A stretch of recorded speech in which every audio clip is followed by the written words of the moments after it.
ये कभी अपनी मस्ती से बाहर से नहीं आने वाला।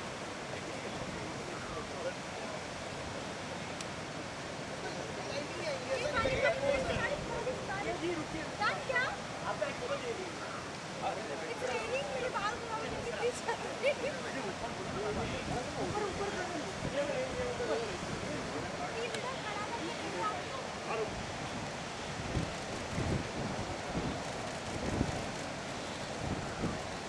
ये मैं बड़े बैठा हूँ।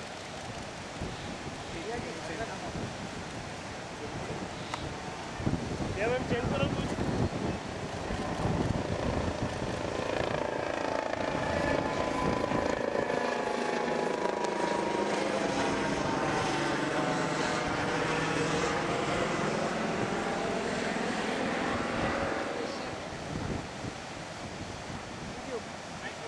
Ma'am now do I have 10-15 minutes?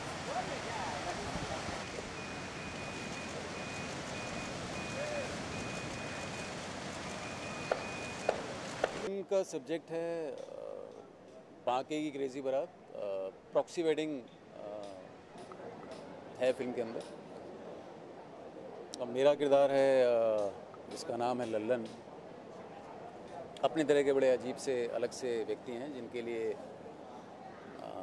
किसी भी तरह की कोई भी समस्या वो समस्या की तरह नहीं लेते हैं उसको। और चूँकि ये प्रॉक्सी वेडिंग है तो जाहिर है कि इसमें बहुत सारी समस्याएं होने की संभावना बहुत है। और लल्लन जो हैं, चूँकि बांके इनका एक छोटे भाई की तरह है और इनकी जिम्मेदारी है कि उसकी शादी चूँकि हो नहीं रही थी बहुत समय से और अब चूँकि हो रही है तो उसमें किसी भी तरह का व्यवधान न पड़े, वो इनकी इस किरदार की कोशिश बनी रहती है हमेशा फिल्म के अंदर। ये प्रॉक्सी वेडिंग टर्म के बारे में बताइए, प्रॉक्सी वेडिंग क्या है, मतलब हिंदी में बताइए। हाँ, मतलब हिंदी में ये कि जैसे होता है ना कई बार एग्ज़ाम्स हमारी जगह कोई और इस तरह का हिंदुस्तान में कई जगह चल जाया करता था, अब चलता है कि नहीं पता नहीं। तो कुंडली में दोष है बांके की और उनकी शादी हो नहीं रही है। तो जो पंडित जी हैं वो एक ऐसा नुस्खा लेके आते हैं कि भाई अगर इनकी जगह दूल्हा कोई और बन जाए तो शादी संभव है। तो इसलिए ये प्रॉक्सी वेडिंग है। अभी तक आपने 2 ही फिल्म किया जिसमें भी आप किरदार यादगार होता है, रन हो गया, मानसून वेडिंग है, और भी फिल्मों में काफ़ी यादगार रोल हो जाता है। तो आप जो चयन करते हैं अपने रोल का, वो क्या आधार क्या होता है चयन का? आधार कुछ नहीं होता है यार, आधार कुछ नहीं होता है। कई बार कहानी पसंद आ जाती है, कई बार डायरेक्टर पसंद आ जाता है कि नहीं यार ये आदमी है, इसके साथ मुझे काम करना चाहिए, उसका पैशन मुझे फिल्म करने के लिए ललकारता है। और कई बार वो किरदार मुझे बड़ा सुंदर लगता है कि नहीं ये किरदार करने में बड़ा मज़ा आएगा। कोई तरीका कोई नहीं है, कोई आधार कोई नहीं है कि नहीं मैं ये सोचकर ये करता हूँ। तो मतलब जैसा बन पड़ता है समय रहते वैसा हो जाता है। अगर बात करें बांके की क्रेजी बारात, तो एक बहुत पुराना कहावत है कि शादी करने के बाद मतलब शादी के लड्डू खाने के बाद भी पछताता है, न खाए तो भी पछताता है। तो इसमें भी ऐसा कुछ शादी को लेके? नहीं, ये तो अब बांके से पूछना पड़ेगा, है ना। वो शादी मैंने तो की नहीं है फिल्म के अंदर, जो किरदार है मेरा। ये सवाल बांके से आप कीजिए कि शादी और या अपने आप से करें, अगर आपकी शादी हो गई तो क्या बोलते हैं आप? ये सवाल मुझे करना चाहिए आपसे। खा के पछताना ज़्यादा बेहतर है। हाँ, तो फिर मेरे ख्याल से ज़्यादातर लोगों का ऐसा मानना होगा, है ना। जी। और लल्लन की बात करें, हाँ, तो लल्लन ने अभी ये खाया नहीं है, तो लल्लन अभी ये नहीं बता सकता है कि खा के बेहतर है या बिना खाए बेहतर है ना। तो ऐसा है। और सर ये पूछना चाहूँगा, आपके अलावा संजय मिश्रा जी हैं, राजपाल जी हैं, राजेश राकेश जी हैं, कैसे क्वेश्चन था शूटिंग के दौरान? बहुत सुंदर केमिस्ट्री थी और आप जब फिल्म देखेंगे तो आपको मज़ा आएगा वो देखने में। और ये भी सब्जेक्ट बोले प्रॉक्सी वेडिंग, एक अनयूजुअल सब्जेक्ट, यूजुअल सब्जेक्ट नहीं है, तो और भी कई अनयूजुअल सब्जेक्ट बन रहे हैं फिल्म, तो कितना ये पॉजिटिव चीज़ है, मतलब आज मतलब दर्शक तैयार है हिंदुस्तान का पूरा कहानियाँ देखने के लिए, जो आज से कुछ साल पहले की बात की जाए तो तब नहीं था तैयार। जो बहुत सुंदर बात है फिल्म इंडस्ट्री के लिए कि आज लोग रेडी हैं, आप उनके सामने किसी भी तरह की कहानियाँ ला सकते हैं और वो देखने के लिए तैयार हैं। सर अभी काफ़ी टैलेंटेड आर्टिस्ट हैं, मतलब कैरेक्टर आर्टिस्ट के तौर पर देखा जाए तो इरफान खान है, नवाजुद्दीन है या राजपाल, ये सब हॉलीवुड की जब भी अपना रुख मोड़ रहे हैं, फिल्में साइन कर रहे हैं। आपका कोई खास इंटरेस्ट है इस चीज़ को लेके कि मैं हॉलीवुड फिल्म करूँ या? ये अपनी अपनी समझ है और अपनी अपनी चाहत है। इस बारे में मैं कमेंट नहीं कर सकता दूसरों के लिए, है ना। और इसके अलावा फ्यूचर प्रोजेक्ट्स में क्या कोई बड़े बजट एक फिल्म है 7 उचक्के, जो 1-2 महीने में बाहर आनी चाहिए। नीरज पांडे प्रोड्यूसर हैं फिल्म के और संजीव शर्मा की ही लिखी हुई कहानी है और उन्होंने डायरेक्ट की है फिल्म। बहुत सुंदर फिल्म है, वो देखने का मौका मिलेगा तो हम दोबारा हमारी मुलाकात होगी। और अपने डायरेक्शन की हाथ आजमाएं तो आगे के अपने डायरेक्शन में कोई? शायद अगले साल एक कहानी पे काम चल रहा है, तो शायद अगले साल वो हम करने जाएँ।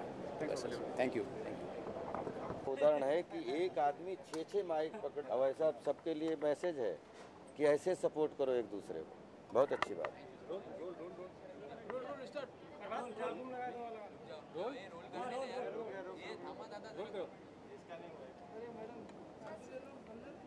दीप्ति मैम रोल राष्ट्रपति पूछना चाहूँगा इस फिल्म का सब्जेक्ट क्या है और किस तरह का नाम डालने वाला है? एक फिल्म जैसे बांके की क्रेजी बारात, तो बांके की भूमिका करने का मौका मिला और एक अलग तरीके की प्रॉक्सी वेडिंग, जैसे हम सब लोग, आप भी हम भी, हमने शादियां हर साल या तो बहुत शादियों में गए हैं या बहुत शादियां रास्ते में देखी हैं या बहुत शादियां दूर से देखी हैं। शादी अगर है तो शादी का मतलब कुछ नया उसमें घटेगा ही घटेगा। वैसे ही बाकी क्रेजी बारात एकदम एक, जिसमें बारात क्रेजी, जिसमें बाप क्रेजी, जिसमें माँ क्रेजी और मेरा कैरेक्टर तो है ही क्रेजी। साथ में जितने भी लोग काम कर रहे थे सारे क्रेजी हैं और हम चाहते हैं कि आप भी क्रेजी बन के बड़े क्रेज के साथ में हॉल में आके इस बारात के साथ में जो है आप बाराती बन जाइए। आप बाराती बन जाएंगे, आपका थोड़ा ब्लड अच्छा होगा और हमारा काम अच्छा होगा। आप नहीं आएंगे तो काम का कोई मीनिंग ही नहीं है। इसलिए बाकी की क्रेजी बारात एक अलग तरीके की बड़ी बच्चा बूढ़ा और जवान सबको एक किचन में बैठ के खाना खाते हुए भी आप उसको डिस्कस कर सकते हैं। फिल्म देखने के बाद आप ये फिल्म कंप्लीट एक हम सबको लाफ राइट मनोरंजक फिल्म है। राजपाल सर, बाकी की क्रेजी बारात में आप कौन सा क्रेजी किरदार निभाएंगे? बांके बांके ये बाकी किस तरह का इंसान है? इसकी शादी नहीं हुई है और जैसा कि टाइटल से ही लग रहा है कि बांके की बारात है, तो इसके मतलब जो कुछ भी प्रॉब्लम है उसकी बारात को लेके अच्छा, इस बाकी को किस तरह की लड़की चाहिए? कुछ क्या इसको रिक्वायरमेंट है उसकी लड़की की? इसको किस तरीके की लड़की चाहिए ये तो मुद्दा ही नहीं आता। इसको तो एक अदद लड़की चाहिए शादी करने के लिए। इसके जीवन में कोई ऑप्शन नहीं है। ये लोगों के लिए ऑप्शन है लेकिन इसके जीवन में कोई ऑप्शन नहीं है। इसको सिर्फ एक कन्या चाहिए शादी करने के लिए। अगर बाकी की बारात की बात करें तो क्या कहा जाता है कि शादी का लड्डू खाए तो भी पछता है और न खाए तो भी पछता है? नहीं नहीं ये कैसा, बांके को कैसा लगता है कि शादी का नहीं। लड्डू खा के पछताना बेहतर है या बिना खाए? नहीं, मुझे लगता है कि शादी का लड्डू खा के कोई नहीं पछताता। अगर वो पछताता है तो वो अपने बहाने खोज रहा होता है।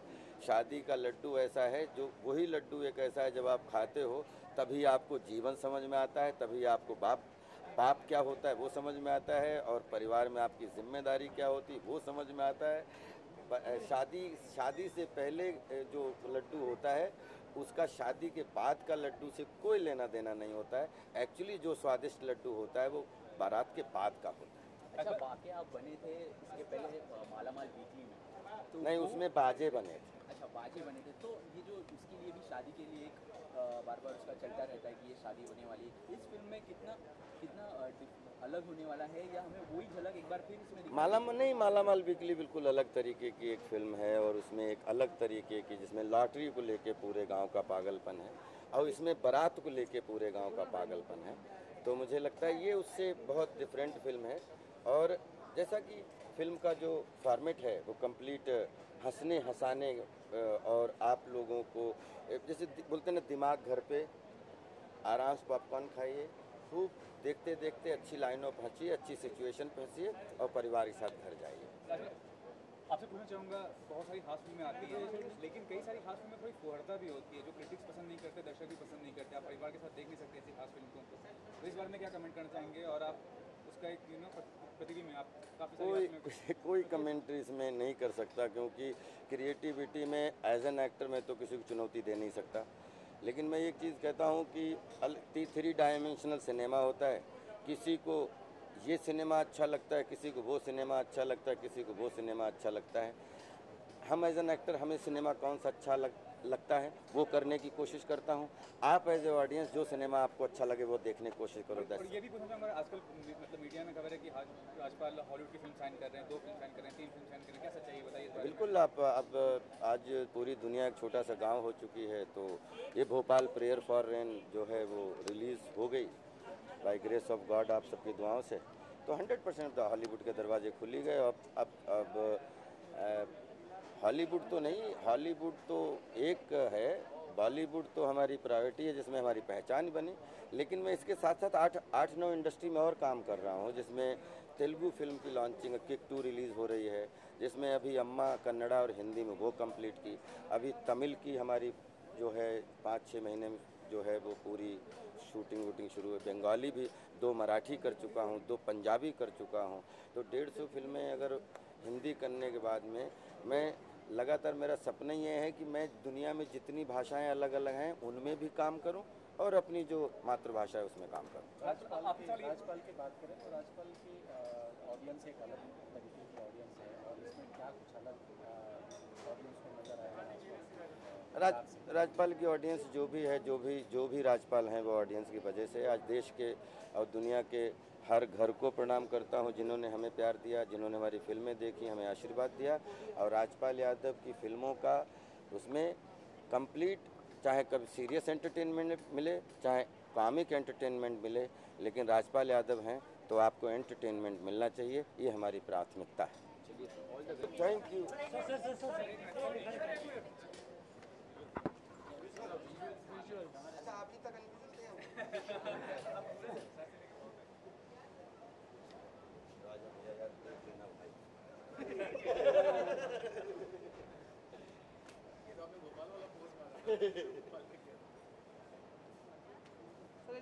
लेकिन आपको ये फिल्म अच्छी लगी, और हम लोग तो कोशिश करते रहते हैं कि पता नहीं कौन सी फिल्म में सेंचुरी निकली। हम हमेशा से, जैसे क्रिकेटर होता है, और कोई है तुम्हारा बाकी यहाँ पे? छोटे काट लिखा पूरे बराबर लिफाफा ना हो जाए।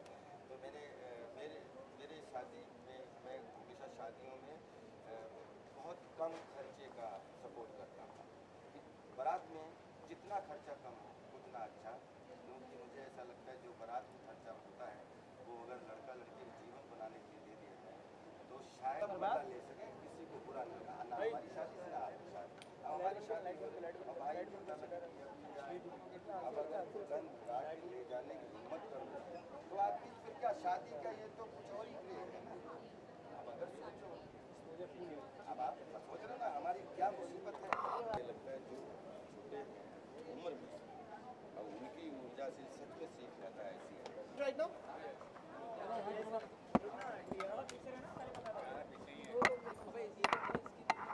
आगे चल, आगे चल।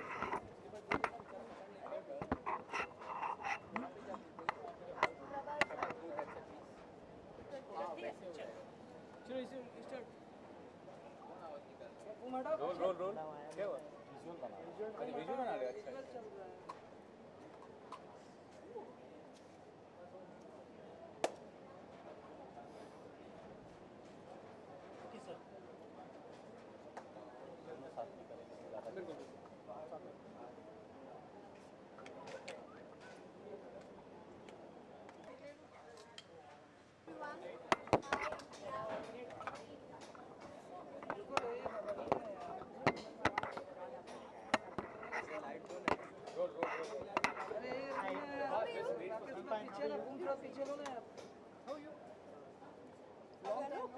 How do I look?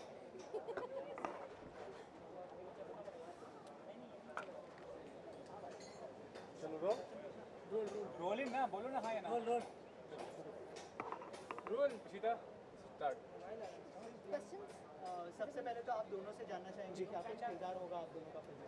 पहले आप जी मैं 2 किरदार कर रहा हूँ फिल्म में, मेरा डबल रोल है, डबल ट्रबल है यहाँ पे। एक है जो आप पोस्टर में देख सकते हैं, विराट का कैरेक्टर जो क्विंटेसेंशियल आपका हीरो का रोल होता है वो है, और एक दूसरा कैरेक्टर है जो थोड़ा बुड़बक है जिसका नाम राजेश है, और दोनों ही प्रॉक्सी दूल्हे हैं।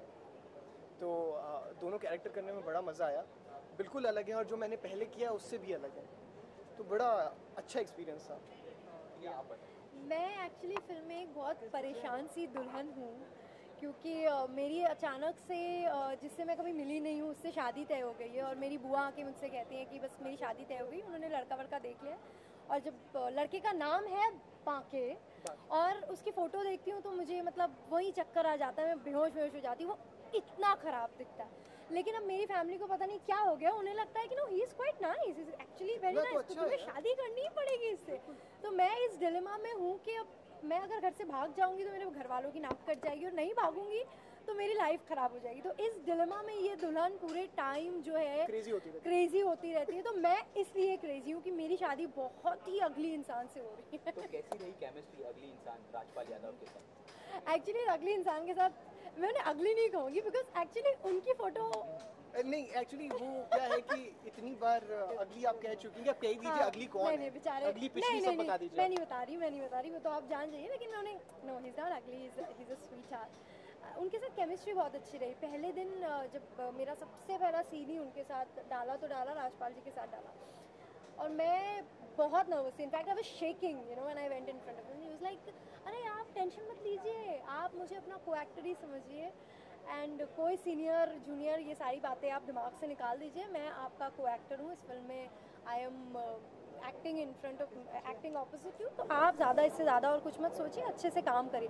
And I think his that one statement made the journey easier, तो इट वाज वेरी ब्यूटीफुल। तो आप लोग के अलावा राजपाल के अलावा विजय राज जी हैं, संजय मिश्रा जी हैं, सारे वेटरन एक्टर्स हैं, टैलेंटेड हैं, तो इतने में आप लोगों को कितना स्पेस मिला अपने एक्टिंग पोटेंशियल को प्रूव करने के लिए? एक्चुअली फिल्म में हर इंसान की अपनी एक स्पेशल जगह है। किसी भी कैरेक्टर का फिल्म से निकाल देंगे तो फिल्म इनकम्प्लीट लगेगी, तो उसमें इस चीज़ का तो सवाल ही नहीं उठता है कि because of them I think we were overshadowed और ओवरपावर्ड, ऐसा कुछ नहीं। I think because of them हमारा जो कैरेक्टर है वो और ज़्यादा निखर के आया है, क्योंकि उन्होंने जो है eventually story is about Anjali and Virat and Banke, तो उस चीज़ को इन लोगों ने अपनी परफॉर्मेंस से और भी ज़्यादा एनहांस किया है। So I think that's one beautiful thing about. And देखिए, जब एक शादी की बारात की बात करते हैं तो बहुत सारे कैरेक्टर्स होते हैं, उसमें भाई होते हैं, चाचा होते हैं, मामा होते हैं, ये जो सारे कैरेक्टर्स हैं जो एक वेडिंग को साथ में ला के जोड़ते हैं, उनका किरदार और जो एक बुआ का किरदार है वो बहुत इंपॉर्टेंट होता है, खाली दूल्हा दुल्हन नहीं होता है। तो ये बात रही, और दूसरी बात ये कि इनके साथ काम करने का जो एक एक्सपीरियंस था, ये लोग इतने ये स्टॉलवर्ड्स हैं अपनी जो जिस मुकाम में पहुंचते हैं, तो आई थिंक आज तक जो उनने कॉमेडी का एक लेवल बनाया है, हम उनका काम देख के बड़े हुए हैं, उनके साथ काम करने का मौका मिला, उससे अच्छी कोई बात हो ही नहीं सकती। यानी सेट पे रोज़ एक कुछ नया सीखने को मिलता था, और मैंने ऐसा सुना था कि आर्टिस्ट जितना बड़ा होता है उतना हम्बल और सिंपल होता है। उनके साथ काम करके मुझे ये पता चला, और जो उनकी कॉमिक टाइमिंग थी, कई बार हम लोग यही बात कर रहे थे अभी कि कोई भी सीन करते थे, सीन करते करते वो कुछ ऐसा इम्प्रोवाइजेशन करते थे या ऐसी कोई लाइन बोल देते थे कि सीन के बीच में हंसी आने लगती थी। तो throughout the film it was a very special eventful fun journey. दिया, आपने दुल्हन का किरदार निभाया, अगर रियल लाइफ में अगर आपको दुल्हन बनना हो तो दूल्हे की डिमांड क्या होगी, क्या रिक्वायरमेंट होगी अगर आपको कोई दूल्हा चुनना हो तो? मुझे अगर दूल्हा चुनना हो तो मैंने सोचा नहीं है इस बारे में कभी, लेकिन आई थिंक सबसे इम्पॉर्टेंट क्वालिटी जो मैं एक इंसान में चाहती हूँ वो है compassion towards the other beings, चाहे वो एक इंसान हो चाहे वो एक जानवर हो, यू नो, बिकॉज आज मैं देखती हूँ तो people are very cruel towards you know animals, उनको लगता है सब है तो बस इंसान ही है बाकी। So I think compassion towards every living being is very important in a human being. बाकी तो उसके साथ गुड लुक्स और यू नो थोड़ा सा बाकी सारी चीज़ें तो लाजमी है, वो तो ज़रूरी है ही, उसमें मतलब वो उतना सोचती नहीं हूँ। मेरा दूल्हा बनना है तो ही हैज़ टू मैच मी, लेकिन उसके अलावा कंपैशन इज़ वेरी इंपॉर्टेंट। आप लोगों से पूछना चाहूँगा, कॉमेडी में काफ़ी आ रही है आजकल बॉलीवुड में, लेकिन कुछ लॉजिकल आती हैं, कुछ इलॉजिकल आती हैं जिनका कोई सेंस नहीं होता है, ये किस कैटेगरी में आती हैं और लोगों को इम्प्रेस कर पाएगी अगर ये पर्दे पे आती है तो सिर्फ? सर मुझे तो ऐसा लगता है कि बिल्कुल लॉजिकल इलॉजिकल, देखिए सिनेमा जब आप बनाते हैं तो एक कहानी आपने लिखी है, उसको आप कहना चाहते हैं, अब कितने अच्छे तरीके से आप कह सकते हैं वो बात होती है। दूसरी चीज़ ये कि हमारी जो कहानी जो कॉन्सेप्ट है वो बहुत ही इंटरेस्टिंग सा है, ऐसा मैंने कभी देखा नहीं है इंडियन सिनेमा में या कोई भी सिनेमा में, प्रॉक्सी वेडिंग के ऊपर कि दूल्हा ही बदल दिया और बदले हुए दूल्हे को भी बदल दिया। तो कॉमेडी ऑफ एरर बोल लीजिए या सिचुएशनल कॉमेडी बोल लीजिए, ऐसी फिल्म है कि there is nothing below the belt, कोई अश्लीलता नहीं है फिल्म में कहीं भी। एक दादाजी भी जा सकते हैं और उनका पोता भी जा सकता है साथ में, और किसी को भी एम्बैरेसमेंट नहीं होगा फिल्म को देखकर। And you know the most important thing is the film is very original, you know, बहुत रूट से कनेक्टेड है, एक छोटे शहर की फिल्म है, so Indian audience can connect to it कि वो अपने आसपास ऐसी चीज़ें और ऐसे कैरेक्टर्स देखते हैं, जैसा दूल्हा है या चाचा जी हैं या दुल्हन है, ये सारे कैरेक्टर्स कहीं ना कहीं से ओरिजिनली हमारी स्क्रिप्ट में उठाए हुए हैं, तो लोगों को आउट ऑफ द प्लेस नहीं लगेगा कि अरे ये क्या भलता कर रहे हैं, उन्हें लगेगा कि एक्चुअली ऐसा होता है। So I think they will connect and they like it. Priya, शुरुआत की थी आपने हॉरर फिल्म से जी, उसके बाद कॉमेडी जॉनर, ये सफ़र कैसे रहा कि यार आपने सोचा था कि हॉरर फिल्म करनी है, उसके बाद सीरियस एक आध फिल्में दिखाई दी? यार मैंने तो यही नहीं सोचा था कि मैं कभी फिल्म करूँगी मैं तो सिंगर बनने आई थी, बट जैसा कहते हैं कि डेस्टिनी जो है प्लेज गेम्स विद यू, और टीवी एक्टर से एक फिल्म एक्टर बनी हॉरर फिल्म्स की, और उसके बाद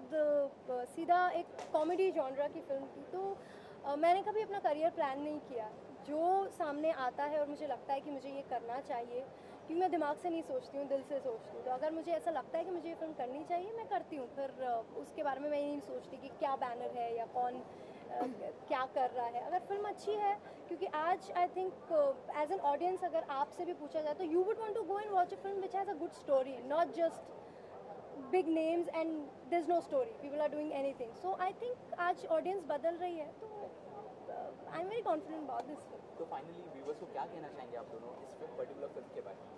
यही कहना चाहेंगे, 7 अगस्त को हमारी फिल्म रिलीज़ हो रही है, बाकी की क्रेजी बारात, and it's a fun film, fun filled film. इतने अच्छे एक्टर्स हैं, और आई नो इट्स अगर आपको कहें कि आप अपने पैसे खर्च करके जाइए तो it has to be worth it, so I think it will be worth your money, so you must go and watch the film. It's a full on comedy family entertainer. Thank you so much. Thank you so much. so much and all the best.